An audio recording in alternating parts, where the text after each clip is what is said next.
Deputados do Amazonas defendem a aprovação da PEC que garante a prorrogação do modelo econômico industrial. Mesmo com um impasse entre o governo e o Congresso, o Marco Civil da Internet também deve ser votado hoje. E na edição do Bom Dia de hoje você também vai ver, deputado José Ricardo destaca o aumento na arrecadação estadual com a produção e venda de TVs. E ainda, Legislativo Estadual homenageia o movimento político dos folclores. Começa agora o programa Bom Dia, hoje quarta-feira, dia 19 de março de 2014.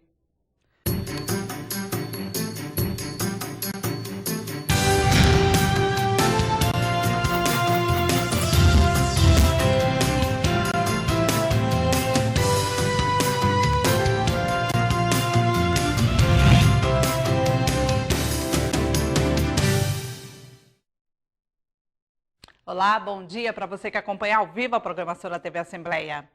A Câmara dos Deputados deve votar hoje a PEC que prorroga a Zona Franca de Manaus por mais de 50 anos. O tema repercutiu no plenário Rui Araújo. O deputado estadual Marcelo Ramos afirma que o Congresso não prioriza os interesses dos amazonenses. Já a deputada Conceição Sampaio destacou a importância da Zona Franca para a geração de emprego e renda no estado e ainda a preservação de 98% da cobertura florestal. A Câmara Federal ainda não votou a proposta de emenda à Constituição, PEC 506 de 2010, que prorroga os benefícios fiscais da Zona Franca de Manaus por mais 50 anos. De acordo com o deputado estadual Marcelo Ramos, mesmo com a previsão de votação, há um clima de tensão instalado entre o PMDBista e líder da Câmara, Eduardo Cunha, e a presidente Dilma Rousseff, o que tem prejudicado a aprovação do projeto. Nós já vivemos um momento de muita instabilidade, que não é só fruto da não votação da PEC. Na verdade, esse problema tem origens anteriores. Nós, depois de 47 anos da implantação da Zona Franca de Manaus, chegamos hoje diagnosticando que continuamos não tendo um porto público decente, continuamos sem nossas hidrovias demarcadas e navegáveis o ano inteiro, continuamos sem ligação rodoviária com o resto do país, continuamos com precariedade no fornecimento de energia elétrica e telecomunicações. Portanto, nós não preparamos o polo industrial de Manaus para ser competitivo mesmo num ambiente de redução de incentivos fiscais. E estamos pagando o preço disso agora, porque estamos na mão de interesses, alguns não republicanos. Em a parte, o deputado pelo PMDB, Washington Regis, apoiou o Ramos. Deputado Marcelo, acredite que é realmente com muita tristeza que eu venho acompanhando. Eu sou do PMDB, mas fiquei muito chocado quando ontem acompanhava a mídia nacional e percebia que, sabe, é muita falta de espírito público, sabe? Eu não tenho espírito público.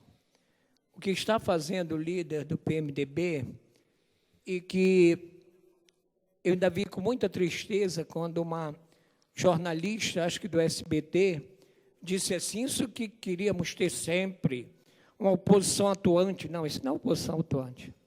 Isso não, ela está confundindo alhos com bugalhos. Verdade. Ela está confundindo que aquilo ali é o interesse pessoal, o interesse próprio. Para Abdala Frache, há o descaso do governo federal em relação ao estado do Amazonas. A cobrança que nós temos feito aqui nos últimos 3 anos, dessa promessa que foi feita pela presidente Dilma para o povo amazonense, não era em vão.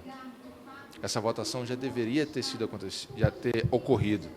Essa história de deixar para a última hora dá esse tipo de problema. Hoje, a Zona Franca de Manaus virou moeda de troca dentro do Congresso Nacional para os quereres dos deputados da base aliada que se sentem inconformados com a atuação da presidente do PT. E nessa brincadeirinha, quem está tendo a sua dificuldade aumentada é exatamente a prorrogação da Zona Franca. Chico Preto ressaltou o esforço conjunto entre parlamento e executivo para garantir a prorrogação do modelo. Desejar todo o sucesso do mundo, toda a paciência do mundo, para que os nossos senadores, os nossos deputados e deputadas em Brasília encontrem o caminho ou os caminhos necessários para que as articulações favoráveis à votação possam garantir a prorrogação. A deputada estadual pelo PP, Conceição Sampaio, lembrou da importância da Zona Franca para garantir a geração de emprego e renda no estado e a preservação da floresta amazônica. Nós temos 98% dessa floresta de pé. Isso precisa, na balança, ser uma moeda de troca, sim. Quem que preserva todo esse verde? São as pessoas que estão ali cuidando, são as pessoas que acabam deixando a própria vida de lado. E se a gente for analisar que 110 mil pessoas, se não estivesse no polo industrial, estariam no extrativismo. Aí é uma floresta que certamente não vai ser mais mantida de pé. Para o petista José Ricardo, é preciso prorrogar os incentivos dados ao Amazonas, mas também é preciso criar alternativas para o interior do estado. Eu acredito que sim, que seja prorrogada a Zona Franca de Manaus. É um compromisso da presidenta Dilma, é um compromisso com certeza de toda a bancada de apoio, né, ao governo, de dar as condições para que a Zona Franca de Manaus continue existindo, dada a importância da Zona Franca para a economia do Amazonas. O governo do estado não tem um projeto efetivamente de desenvolvimento do estado do Amazonas. Temos o mesmo grupo político que está aí há 32 anos e a gente percebe que no interior do estado você não tem muitas alternativas para a população em termos de geração de emprego formal, de empreendimentos duradouros, de empreendimentos, por exemplo, no setor industrial. Existe um incentivo fiscal para vários segmentos que podem se instalar no interior, mas isso não foi trabalhado. A PEC que prorroga a Zona Franca já foi aprovada na comissão especial criada para analisá-la e deverá ser votada nesta quarta-feira. A medida já foi retirada de pauta pelo menos 3 vezes. Um dos impasses diz respeito à prorrogação da lei de informática por igual período. A defasagem salarial enfrentada pelos servidores da SUFRAMA voltou a repercutir no plenário da Assembleia Legislativa. Os funcionários do órgão já estão com as atividades paralisadas, prestes a completar um mês. Os deputados Chico Preto, Conceição Sampaio e Abdala Frache comentaram a situação. Às vésperas da votação da prorrogação da Zona Franca de Manaus, os parlamentares voltaram a se pronunciar sobre a importância da valorização dos profissionais da SUFRAMA. Nesta semana, uma proposta do governo federal foi rejeitada pelos grevistas, por não contemplar alternativas viáveis ao pleito dos trabalhadores. Desde o dia 18 de fevereiro, aproximadamente 400 funcionários estão com as atividades paralisadas para reivindicar melhorias no plano de cargos, carreiras e salários da categoria. Mesmo se tratando de uma questão ligada ao governo federal, o tema tem repercussão direta na economia do estado do Amazonas. Da tribuna do plenário Rui Araújo, os deputados comentaram a situação. Os servidores da SUFRAMA entendem como possível e razoável que este debate não produza, ainda em 2014, os efeitos econômicos e financeiros nos seus salários e, por conseguinte, nas contas da União, no orçamento de 2014, mas precisam de uma garantia firmada em acordo público, ratificado por ambas as partes, governo federal, SUFRAMA, trabalhadores, de que isso vai produzir os efeitos econômicos e financeiros no orçamento e nos contra-cheques dos servidores a partir de 2015. Mas isso não é dado como certo. Os funcionários da SUFRAMA estão há vários anos, mais de 5 anos, 8 anos, sem aumento. O nível salarial daquela autarquia é baixíssimo comparado com os outros órgãos e autarquias do governo federal. Por quê? Porque o governo federal contingencia as verbas da SUFRAMA. A SUFRAMA, o recurso que ela tem, ela pode se autogerir, independentemente de Brasília, desde que o governo federal não contingencie. Todos os anos a gente vê essa mesma choradeira. No passado foram 500 milhões, ano retrasado foram 600 milhões que são arrecadados pela própria SUFRAMA para serem investidos e reinvestidos na nossa região, no nosso estado, na nossa cidade, bem como também melhorar a condição salarial dos seus funcionários, e isso simplesmente é bloqueado em Brasília para fazer caixa, para fazer superávit primário para esse governo que tem uma condução trágica do ponto de vista econômico. Os servidores da SUFRAMA pedem a reestruturação da tabela de salários, que está defasada desde 2008, além do retorno da independência administrativa da autarquia e a aprovação mais rápida dos processos produtivos básicos. Após recusar os termos propostos pelo governo, o Sindiframa enviou uma contraproposta reforçando as reivindicações. A votação do Marco Civil da Internet também repercutiu na tribuna da Casa Legislativa do Amazonas, durante pronunciamento do deputado estadual Marcelo Ramos. De acordo com o parlamentar, é inadmissível que o Congresso Nacional ceda ao lobby das operadoras de telefonia do país. No período de 2009 a 2010, partiu do Ministério da Justiça a proposta de criação do Marco Civil da Internet, que funcionaria como uma constituição para garantir direitos e deveres dos usuários da internet, definindo a atuação de empresas e do governo. Porém, passados 4 anos dos primeiros debates, o projeto ainda não foi aprovado pela Câmara Federal. De acordo com o deputado pelo PSB, Marcelo Ramos, o andamento do projeto tem sido prejudicado pela falta de acordo entre o líder da Câmara e a presidente Dilma Rousseff. Primeiro, é lamentável que um tema tão importante para os interesses do país esteja colocado na mesa da jogatina de uma parcela dos deputados federais que não pensa no país e pensa sim no seu desejo insano de nomear cargos e de ocupar espaços na administração pública. Mas o Marco Civil da Internet, como proposto pelo governo federal, é uma proposta interessante, moderna, avançada, de natureza democrática, mas, infelizmente, o lobby das operadoras de telefonia, com a cooperação de parcela dos deputados federais, coordenados pelo deputado Eduardo Cunha, líder do PMDB na Câmara dos Deputados, tenta retirar da proposta o que há de mais essencial nela, que é a regra da neutralidade da internet. O texto chegou à Câmara em 2012. O relator Alessandro Molon, do PT do Rio de Janeiro, começou uma série de audiências para discutir o projeto. Não houve consenso. De lá para cá, foram 7 tentativas frustradas de votar o projeto. Entenda agora como funciona o Marco Civil. Função das empresas. O texto prevê que as empresas não têm responsabilidade sobre o que os usuários postam. Só removerão o conteúdo em 2 casos: ordem judicial e infração dos direitos autorais. Neutralidade da rede.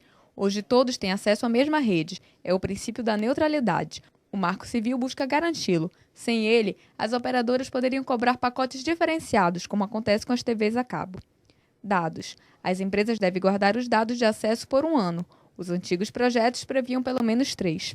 Armazenamento. As empresas devem ter servidores no país e guardarem a cópia dos dados aqui, como garantia da soberania nacional.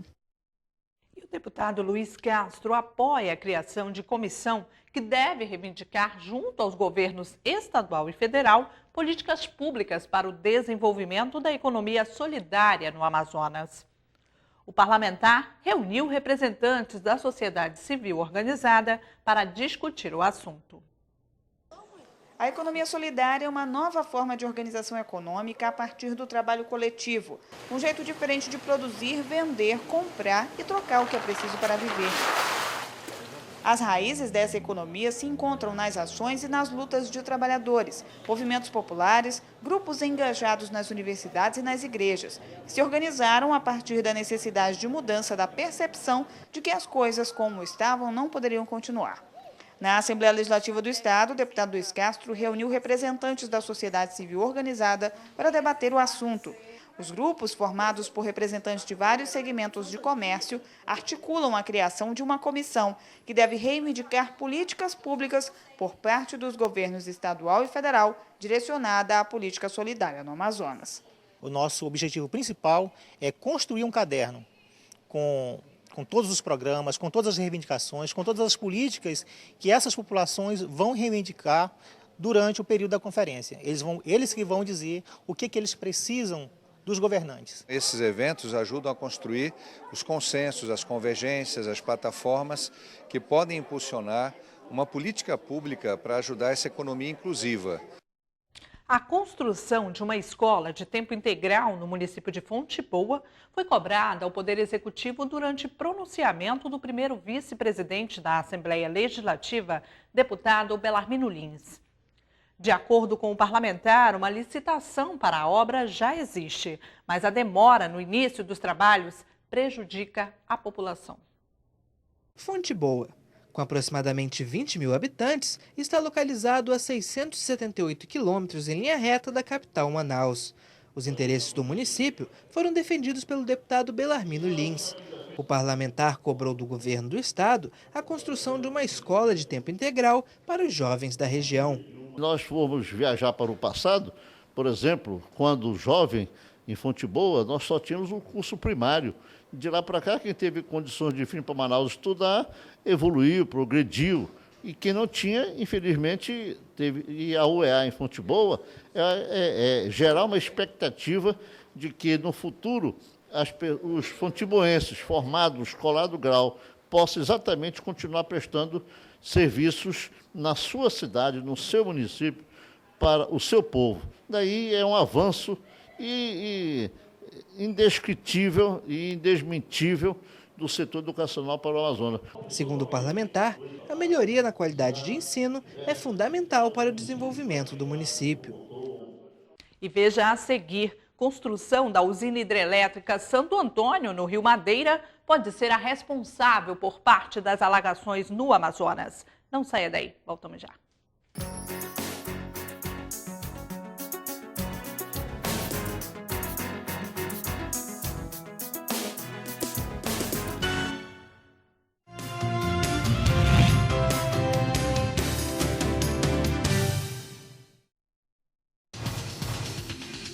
Quer saber mais sobre o que está acontecendo na Assembleia Legislativa?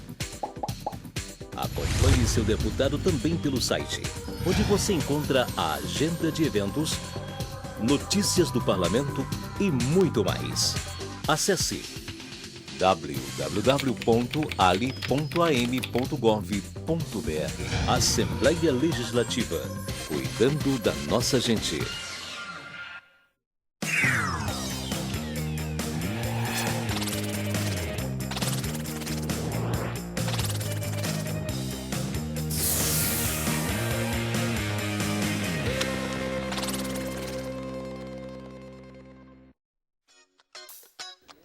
A Comissão de Assuntos Municipais é formada pelo presidente, deputado Tony Medeiros, vice-presidente, deputado Orlando Cidade e seus membros efetivos, os parlamentares Abdala Frache, Luiz Castro, Belarmino Lins, Cabo Maciel, Wilson Lisboa e Sidney Leite.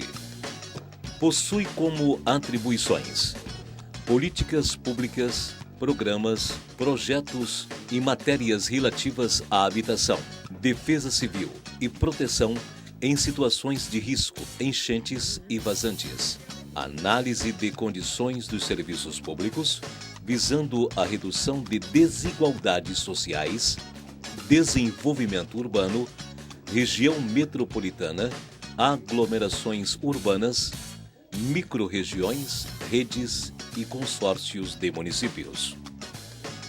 Entre em contato pelo e-mail coman@aleam.gov.br ou pelo telefone 3183-4549.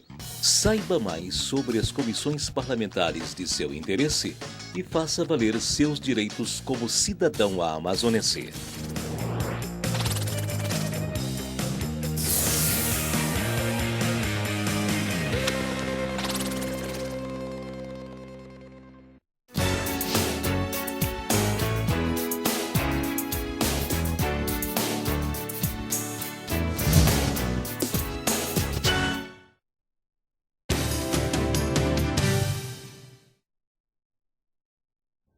Estamos de volta com o programa Bom Dia. O deputado estadual pelo PROS, Sidney Leite, criticou a construção da usina hidrelétrica Santo Antônio, no Rio Madeira, na cidade de Porto Velho.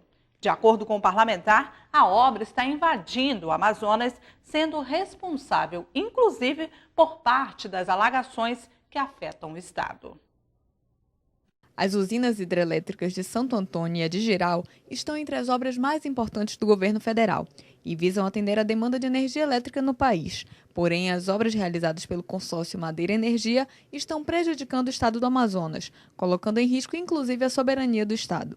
Nós não podemos ficar calados diante de tal situação. Este consórcio está invadindo o nosso patrimônio, que é a área territorial do estado do Amazonas, e que não é competência isolada do IBGE para reconhecer este trabalho de altimetria do consórcio de hidrelétrica de Santo Antônio e, com isso, querer alegar que as áreas pertencentes ao estado do Amazonas passam a ser automaticamente do Estado de Rondônia em detrimento ao interesse e à soberania do povo do Estado do Amazonas. De acordo com o parlamentar, já há previsão para que o mesmo consórcio drene outro rio no Amazonas. Simplesmente a partir do Rio Madeira, dentro do Estado do Amazonas, para dentro, deputado Vicente, passa a ser Estado de Rondônia. Nós não podemos brincar com algo tão sério. E aqui eu denunciei na semana passada que este consórcio já está planejando fazer uma drenagem no rio Mucuim, dentro do Estado do Amazonas.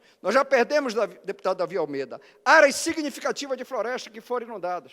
E que este consórcio já autoriza a retirada dessa madeira morta para servir de lenha, para atender alguns interesses empresariais no estado e vizinho de Rondônia. Sidney Leite encaminhará a denúncia à Procuradoria-Geral do Estado e solicitará à mesa diretora da Casa auxílio para entrar com uma ação popular contra o consórcio, além de solicitar a paralisação da obra no Ministério Público.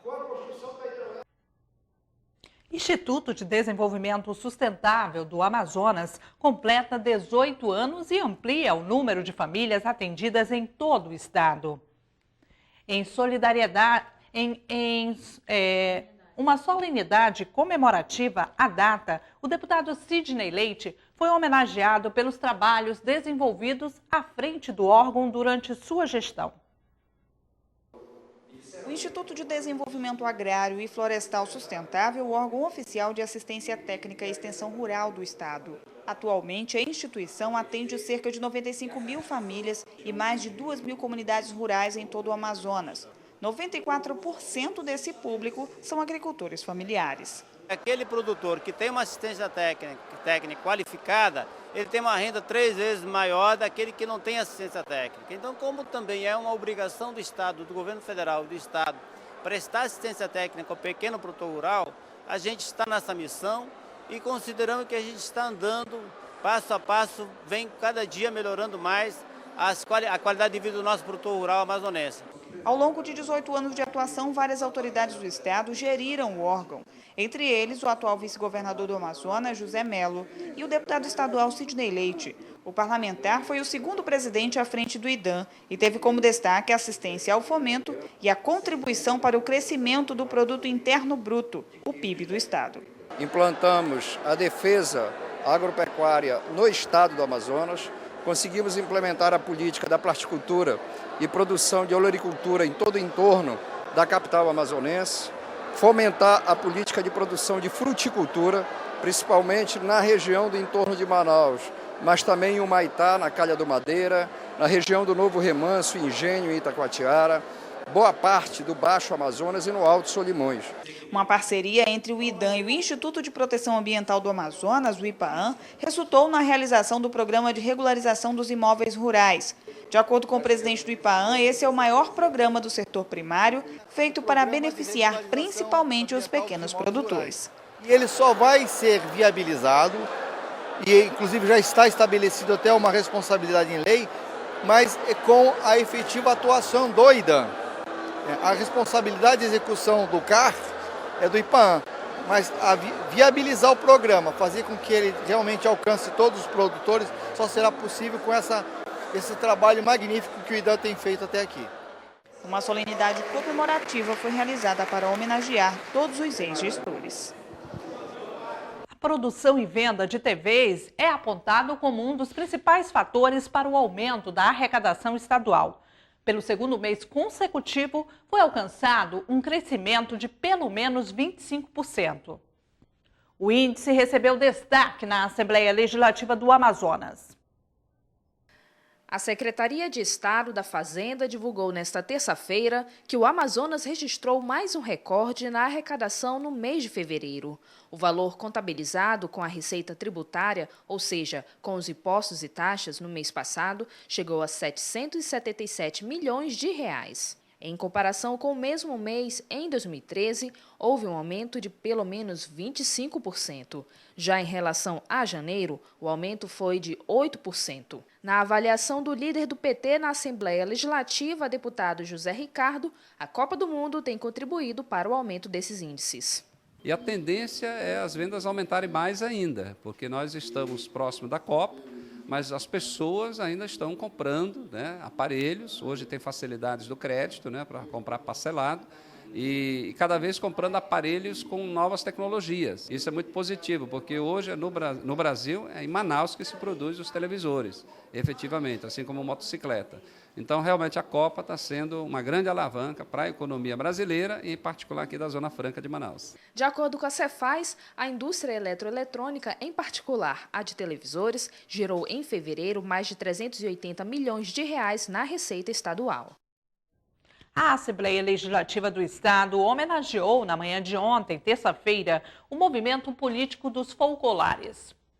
O grupo, através de princípios cristãos, tem o objetivo de levar a fraternidade para o mundo da política. Fundado em 1943, durante a Segunda Guerra Mundial, o movimento dos folclares foi criado em meio à tragédia humana, com o objetivo de levar à política os conceitos da ética cristã. O movimento levou pensamentos de fé e esperança na escolha dos rumos dos países. O grupo é presente no Brasil, em especial na região norte. A Assembleia Legislativa do Estado reconheceu a importância da atuação deste segmento no Amazonas e realizou uma sessão de tempo para prestar uma homenagem aos folclares. Esse nosso trabalho, tanto religioso como no social, quer visar o quê? Todos são importantes, todos podem contribuir. Queremos que todos sejam um mundo unido, queremos construir.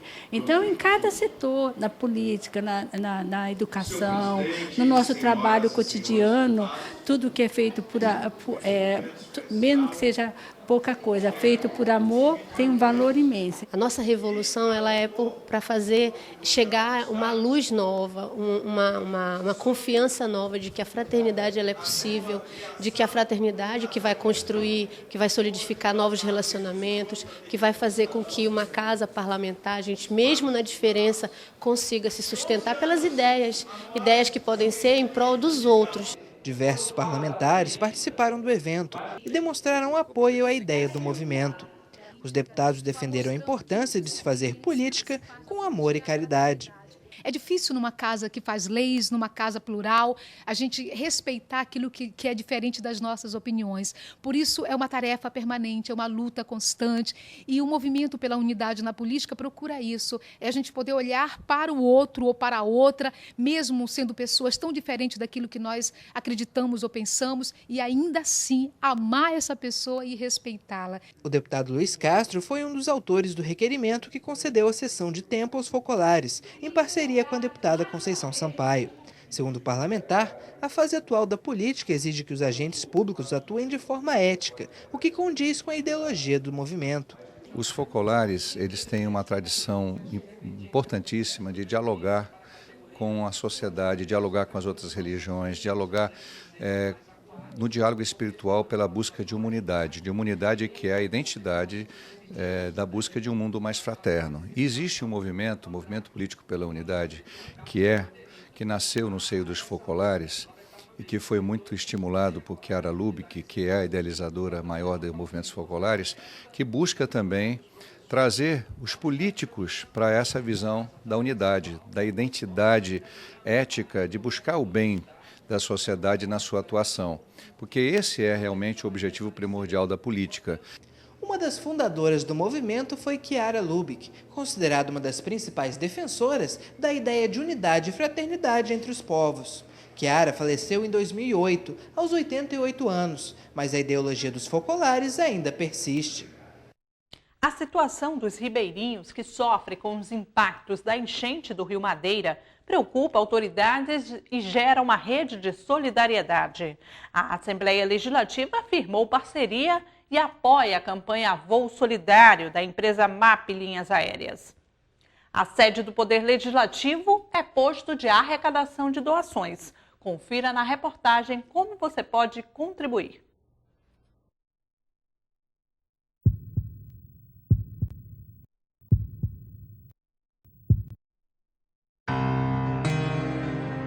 Famílias do interior do Amazonas vêm sofrendo consequências por conta da cheia dos rios. De acordo com dados da Defesa Civil, o número de afetados subiu para mais de 60 mil em todo o estado. Já são pelo menos 9 municípios que estão em situação de emergência. O Rio Madeira, por exemplo, já atingiu marca histórica, segundo a Secretaria Nacional de Proteção e Defesa Civil do Ministério da Integração Nacional.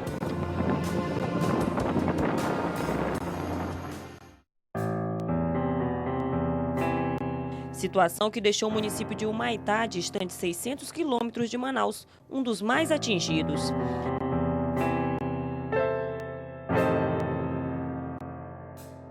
As consequências são alunos sem estudar, moradores com abastecimento de energia, água e comércio prejudicados, além das doenças como dengue e hepatite, que vem atingindo a população. Por conta disso, foi criada uma rede de solidariedade que conta com o apoio de empresas privadas e poder público para dar assistência às famílias atingidas pela cheia no município. É a campanha Voo Solidário da empresa MAP Linhas Aéreas, que fará viagens até a cidade, levando mantimentos para a população. E a Assembleia Legislativa também faz parte da iniciativa. O consultor comercial da empresa aérea esteve na casa para fechar parceria com o Legislativo. E por autorização do presidente Josué Neto, a sede do Poder também se tornou um ponto de arrecadação de alimentos, roupas, objetos de uso pessoal, que serão entregues a partir desta semana à população da cidade mais afetada pela cheia do rio, no Amazonas.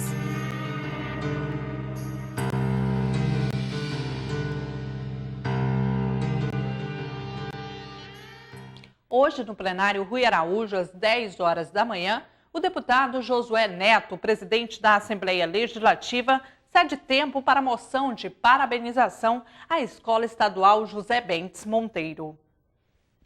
E o Bom Dia termina aqui. Você que ficou conosco até agora pelo canal 99 TV Assembleia, muito obrigada pela sua audiência. Para conferir a reprise, acesse o canal Alean no YouTube. Uma ótima quarta-feira para você e até amanhã aqui no nosso programa Bom Dia. Tchau, tchau.